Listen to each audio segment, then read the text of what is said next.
আপনি কি কখনো কল্পনা করেছেন শুধু চিন্তা করলেই আপনার হাত নড়বে?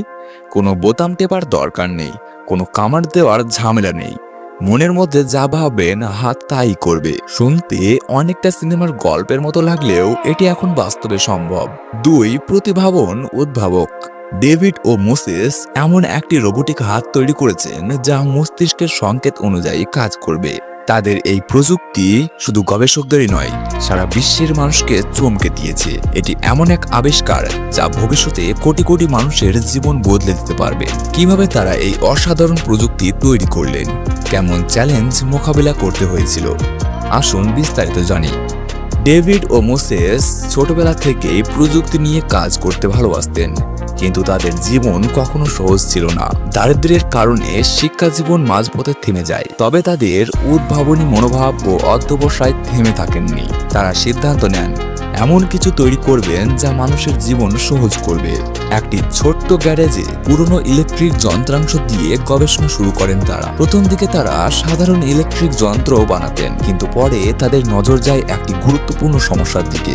শারীরিকভাবে অক্ষম ব্যক্তিদের জন্য কম খরচে কার্যকারী কৃত্রিম হাত তৈরি করা। এখান থেকেই শুরু হয় তাদের সবচেয়ে বড় গবেষণা।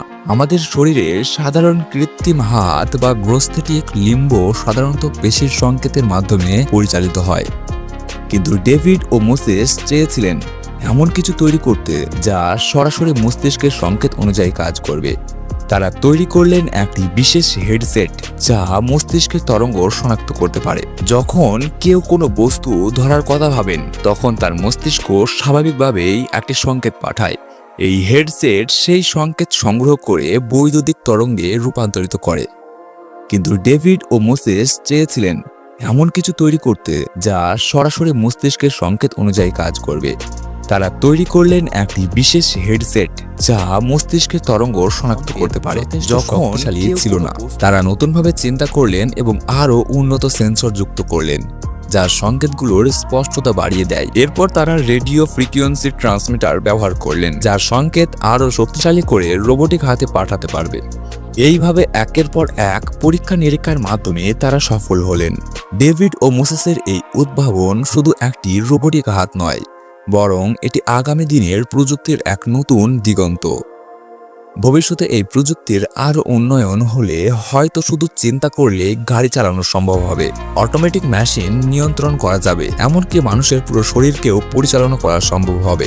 বিশ্বের নামী প্রযুক্তি প্রতিষ্ঠানগুলো এখন এই প্রযুক্তির আরও উন্নতি করতে কাজ করছে। আপনার কি মনে হয় ভবিষ্যতের চিন্তার মাধ্যমে পরিচালিত প্রযুক্তি আমাদের জীবনে বিপ্লব ঘটাবে? আপনার মতামত কমেন্টে জানান।